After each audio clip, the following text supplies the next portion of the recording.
Let's go back. Is the worst era of YouTube finally over? By Yikes MC. Okay. I'm trying to think which era of YouTube was the worst. Probably, I would say 2017, 2018. It's the apocalypse. Yeah, that was the worst.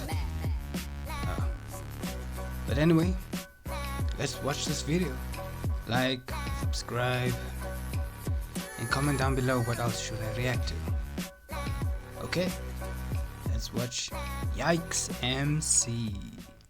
YouTube was founded in 2005, and for its first several years, people posted on it with no rhyme or reason.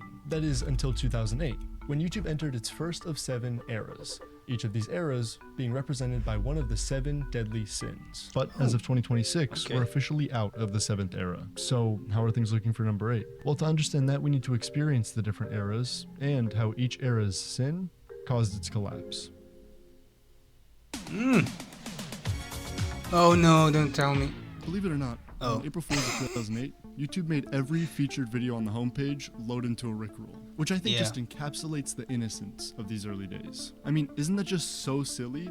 It truly was a time of no faults. A time when people were on YouTube just for fun. No stakes, no pressure, uploading whatever they wanted, whenever they wanted. That is, until money got in the way. Or so anyone reminiscing on this era would have you believe. But actually, monetization was added in 2007, and that wasn't a bad thing. I mean, channels making money is the only reason they were able to continue improving their content and continue making it at all, giving us gems like, I never thought a tube full of beef would score me so many chicks. You ladies want some beef and go? Now the funny thing about these old videos is that YouTube scales them up to fit inside the window, but the site actually only supported footage up to 360p. So that clip I just showed you is actually only this big, and for my 4K viewers, it's this big. But as time went on, YouTube supported higher quality footage, and creators had access to higher quality cameras, meaning that in a span of about 3 years, we went from this, there's always enough to go around, to this. This was a time when creators were making the videos they wanted to, while figuring out how to get people to care about them, and then making them in a specific way to get more people to care about them. Some channels leaned into visual effects to stand out, some channels relied on their personality, and some channels learned how to make the videos themselves sound and look a bit better each time. But pretty quickly, YouTubers started shifting away from being creatives and were slowly becoming pattern recognition machines. And an undeniable pattern showed exactly what kind of thumbnails were getting clicked. Boobs in a thumbnail, bitch. Put some boobs in a thumbnail, bitch. Yep. We got into an era of boobs, or honestly, a woman in general, being in the thumbnail, meaning way more clicks. And I've already shown you proof of this. Do you remember the low quality clip I showed earlier about the beef and go? Well, the only reason that that video has over 100 million views is because of, well, honestly, here, I'll let the Smosh Boys explain it. It was an accident because at that time with YouTube, you couldn't choose your thumbnails. Yeah, you couldn't choose a thumbnail for the first 3 years of YouTube. So whatever was the middle frame. Yeah. Perfect middle frame. And it was a censored picture of Britney Spears with JJ. But with this over-reliance on the female form came a level of audience exhaustion. Many people saw what was going on and knew that creators were trying to trick them into watching. So viewers wanted something different. Something that didn't feel like the YouTuber was trying to do tricks to get your attention. Which paved the way for the... Imagine recording a 30-minute video of you playing video games, cutting out the starting and stopping of said recording, uploading it, publishing it, and then raking in millions of views. Minecraft, Five Nights at Freddy's, and Slenderman were all the rage. And millions of people who didn't have access to these games could experience them vicariously, or as one of my friends wrote on his actual English final in high school, bi-curiously, through the videos. For anyone who wasn't around during this era, it was kind of like a streamer playing through a game, but there was no chat, no viewer interaction at all, and no liveness. So it was like a live stream, but without all the stuff that makes it enjoyable. And people loved it. This is when we saw the rise of titans like Markiplier, Jacksepticeye, and DanTDM. Growing up, I was a massive fan of DanTDM. I built his lab several times in Minecraft, and I used to be able to do a killer impression. My voice is a bit deeper now, so I probably can't anymore, but honestly, I'll see if I still got it at the end of this video. But just because people like me enjoyed it, doesn't mean the content was Can't wait. good. I mean, it got to the point where some YouTubers would screw up an intro, correct it, but then leave the mistake in the video. So you would click on this random Let's Play video with 5 million views and be greeted by, "What's up going on, what's going on, guys?" And then for some reason, you'd still watch the entire video. To give you a bit of perspective, I put a lot of effort into editing my videos, and I lose about 30% of my viewers within the first 30 seconds. Oh, and these sorry, guys bro. were swimming in watch time. But like the animal, this sin was tame. It was unobtrusive. Something that can't be said about the... Alright, this era basically ruined the public perception of YouTubers for years to come. And a big reason for that was because the pranks weren't played on the viewers like you may expect. They were played on other people. Real people. Because the viewers are sadists that want to see people freak out. But because of how diverse the prank space was, I'm going to cover this era by introducing the heavy hitters, explaining what type of pranks they were known for, and give examples of their most well-known videos. Starting with Roman Atwood. Now this guy did some vicious things. He specialized in traumatizing his family, and I know that may sound bad, but it was hilarious. I mean, how about the time he made his girlfriend think that he killed their young son? Or that time that he made his girlfriend think that he killed their young son? Or the time he told his girlfriend that he cheated on her, only for her to see the cameras and prank him back. You f***ing cheated on me? Are you f***ing serious? You're f***ing serious right now. You f***ing...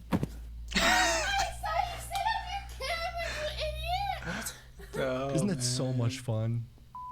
Although he's still actively making content, I haven't seen anything from him in like 10 years on my feed. Good. Actually, except that one time when he randomly decided to be transphobic.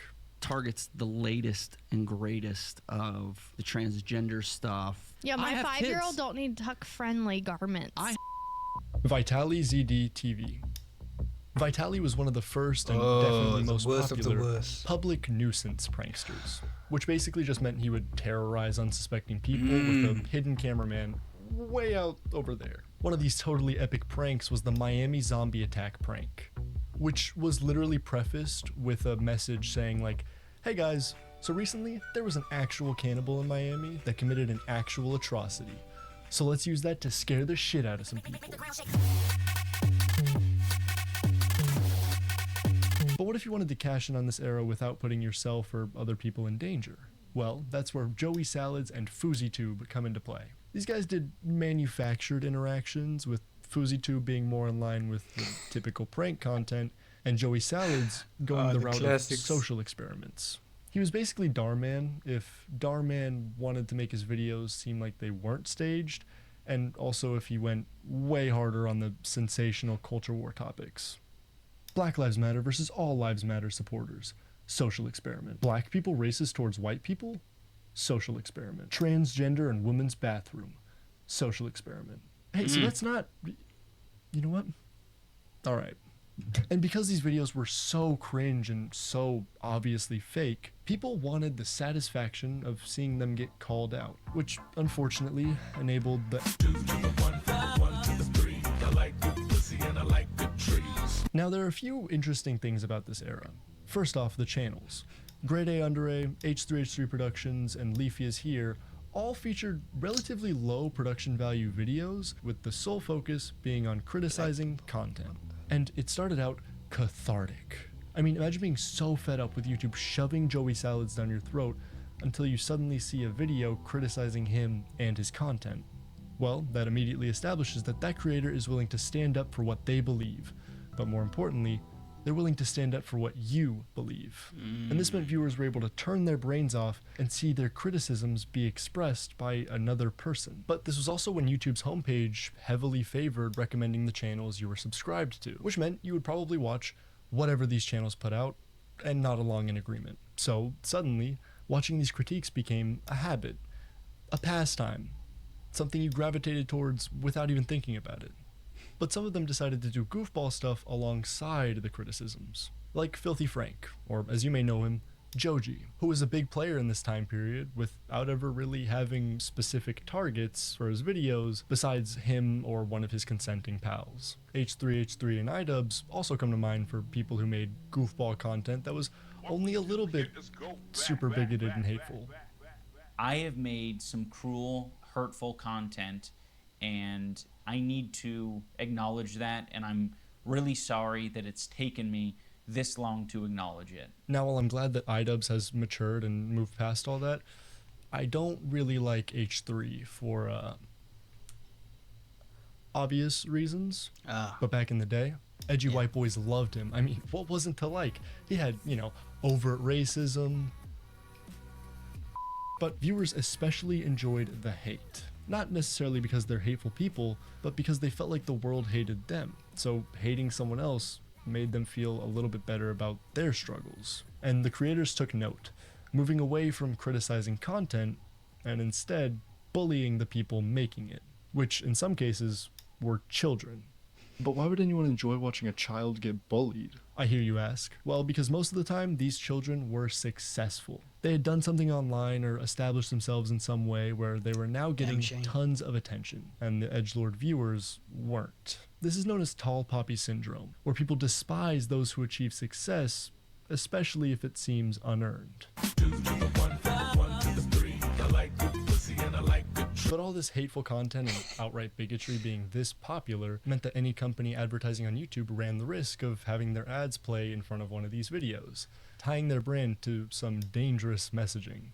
And this led to a disastrous time, a time even history books hesitate to mention. This led to adpocalypse. YouTube tightened restrictions on monetization, and suddenly videos that were deemed controversial weren't making any money. And so a new wave of rosy-cheeked rule followers led the way to the vlogger era. In the background of all this YouTube drama, Vine, the popular social media platform featuring 6-second videos, completely collapsed. And all these Vine stars and viewers suddenly had nowhere left to turn. I'm joking. They obviously turned to YouTube. Now initially, their cringy, kid-friendly content was the perfect fuel for the edgelord commentary channels I just talked about. But eventually, the viewers made their choice, and the numbers proved it. YouTube's next big era was here, and it was time to be advertiser-friendly. Except that one time. Big players in this era included David Dobrik, Jake Paul, and obviously... I've made a severe and continuous lapse in my judgment. During this era, what Logan made a vlog completely changed. We went from Jenna Marbles in her room talking to a webcam to 10 minutes of straight action, adventure, and manufactured conflict. Where vloggers like Casey Neistat thrived because of how well he was able to capture the mundane, the most popular vloggers of this era thrived because they shaped their lives to be as action-packed and entertaining as possible, with fake relationship drama making the audience of mostly children think that they're getting that same authenticity and connection that people got from Casey Neistat's vlogs. But the fake drama got so bad, people made actual diss tracks about each other, which were about as good as you'd expect. Heck. This era also popularized the idea of a content house, because collaborating occasionally simply didn't cut it. They needed to team up. They needed to team 10 up. But sometimes the vlogger wasn't even the star of these videos, and they'd instead vlog their squad. Now, the strategy for these creators was simple. Pay unnecessarily loud people to hang out with you, pay for a bunch of wacky adventures, record said people in said adventures, rest, and repeat. Doesn't that sound like fun? Well, shockingly, it wasn't always. See, these vloggers saw themselves as untouchable directors who could put their friends' lives in danger for a 10-second bit in a video and then pay them extra to not be mad. You know what they say? No risk, no story. Except make sure you only risk, you know, the people that you pay to be around you and shower you with praise, because you're the storyteller. There's no story without you. You can't risk you gotta risk them. But boy, did that risk pay off. I mean, viewers loved seeing these lovable goobers get into all these different shenanigans. And the vloggers loved being surrounded by yes men and sycophants who would join them in seeing color for the first time, finding out who's the most fertile, and filming a dead body. Logan Paul is in some hot water after he posted a video allegedly showing the body of a person. Now, posting a video called "So Sorry" in response to the backlash is really funny to me. And it's very telling that he didn't add an "I'm at the start of the title, because it is a sly way of removing himself from blame, but Beef is to blame, followed closely by his editor, who cut that together and was like, yep, that's a finished video. Now, as you can imagine, when there's a bunch of prideful douchebags running amok, people want to see them get made fun of. Wait, did we already do this bit? No, because that was 2017, and this is... I was never taught what laws there are. I was never taught what laws there are. Oh yeah, criticizing content is back in a big way. Except instead of edgy white boys, we got cozy white boys. So...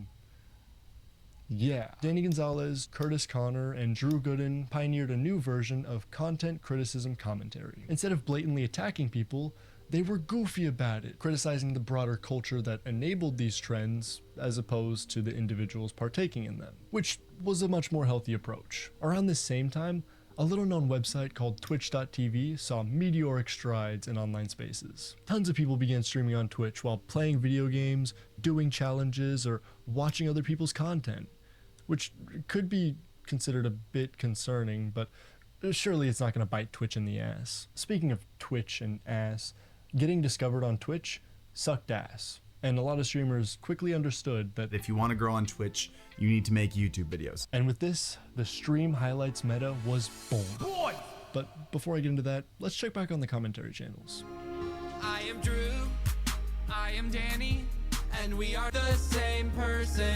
Because of the playful nature, constant collaborations, and actually thought out comedic timing, these commentary videos were easy to watch, sure, but especially easy to binge. And if you ever ran out of one creator's videos, the others were making basically the exact same kind of content. And that endless supply was wonderful because you could have them on in the background, but you could also sit and actively watch several in a row, which was quite convenient because when COVID happened, there wasn't much else to do. I mean, sure, these channels had a bit of overlap in topics, but that was okay. It felt like hanging out with a pal, which is all anyone really wanted, which also helps to explain why streaming got so big. I was actually talking to my friend the other day about fandom and how it gets built. And while I'll talk more about that conversation later, we both agreed that the last time there was a truly engaged fandom was during this era, being the Dream SMP. Now, if you're anything like me, then you hear the Dream SMP and immediately imagine a bunch of cornballs and goobers. Oh, and Technoblade. But this was truly an epidemic online, where entire sub-communities existed within the communities of the different Minecraft YouTubers within this group. People would watch for hours and hours, talk about what they watched for hours, and then go back to watching for hours. I mean, when there's that many creators that are both streaming and making videos on the same thing, it's almost impossible to run out of content to watch. Hey, doesn't that kind of sound like... It got to a point where it had no point. Viewers were watching to watch, consuming to consume, because consuming meant being a part of something. Yeah. But then the world opened back up, and suddenly people realized that their time was much more valuable. If viewers were going to watch a video, it had to earn their time, which honestly sounds great, until you remember that humans are stupid and easily manipulated. Mr. B6000. Alright, look, I don't really need to explain this one. Basically, there was this guy. I'm Mr. Beast, and I'm gonna spend the next 50 hours buried alive in this coffin. And he also... Jeez. And then suddenly Minecraft videos were... I spent 2,000 hours to get this sword in Minecraft. And as such, YouTube videos had two different forms. They were either, please just watch this video all the way through. I'm begging you, please. Or, you will watch this. You will not remember any of what you just watched, but you will watch the whole thing and press the like button anyways. Creators stopped creating and started manufacturing. Mr. Beast's team didn't give a shit about the story, they just cared about keeping you watching. Then, when Mr. Beast rises to the top, other creators see his numbers and decide to copy him. And in the economy of YouTube, attention is the currency, so viewers were essentially getting robbed without even realizing it. But Jimmy Beast, the philanthropist he is, wanted to give back. He hosted constant competitions for people to win money, his fans included. Jeez. If you look at the Beast channel banner, you'll see it says, subscribe for a cookie. And that's where the sin comes in. The entire nature of his audience is transactional. People subscribe with the hopes that they'll get a return. People subscribe for a cookie. I bring this up to demonstrate that while the beastification of YouTube proved many creators willing to put out fast-paced garbage in order to make a quick buck, it wasn't a one-way street. Both the creators and the viewers were guilty of... And if you watch this video back, you'll see that the viewers were always the sinners. Every era, every change was guided by the viewer's desires, by the viewer's lust, envy, greed. It was always the viewers. And while that's a little bleak to reflect on, it's actually what gives me the most hope for YouTube's future. Because of how long the beastification era went on, people are desensitized to the extreme faces, fast-paced edits, and the cash register sound effects. Video essays like this one only exist because people are being more intentional with what they watch, and are also more wary of the tricks creators use. Yeah. Intentional era. Alright, since we made it to era number 8, before I explain what it entails, I'm going to do the Dan TDM impression I promised. Oh yeah. Here's the intro I'm going to be doing for reference. Hey everyone! Dan here from the Diamond Minecart. Alright. Hey everyone! Dan here from the Diamond Minecart. Okay. Still got it. Yeah, you do, bro. Still got it. If you remember from earlier, I referenced a conversation I had about fandom, and how YouTube doesn't have the same obsessive, massive fandoms that it once had. But that's just a symptom of the website's growth, and arguably a good sign for its future. There are so many niche communities on YouTube, so many subcultures within each niche community, and then so many inside jokes within each subculture. It's getting more and more possible to just make videos you want to make, and YouTube will find people to watch them. I've been so grateful for the amount of people who have enjoyed watching the things I make, because these are things I want to make. And if that's not old YouTube, then I don't know what is. Actually, growing up, I was always a bit sad, because the earliest YouTube I remember, besides, glimpses of the Gummy Bear song, is era number 2. I never got to enjoy what many consider old YouTube, but maybe that's a blessing, because it feels like everyone who did experience it is a bit too blinded by nostalgia. Which, if you want to learn about nostalgia and how going back to nostalgic games could actually be making your life harder, well, check this video out right here. Oh, and contrary to popular belief, the MC in my name doesn't stand for Minecraft. It apparently stands for Yikes, my credit card. Comment what you think MC stands for, and I'll feature my favorite at the end of my next video. Thank you so much for watching, subscribe if you enjoyed, and I'll see you next time. Deuces. Yo, W video by Yikes MC. Nah, W video, bro. Yeah, I gotta say, for me, it's the worst YouTube era. Like I said, it was 2017 to 2018. Yeah, for me that was the worst. But the beastification, it's up there. Yeah. But anyway, thanks for watching. Like, subscribe. I'm trying to post every Wednesday and Saturday, so I'm trying to keep to that schedule. Hopefully I can, but yeah. Thank you for watching. Bye.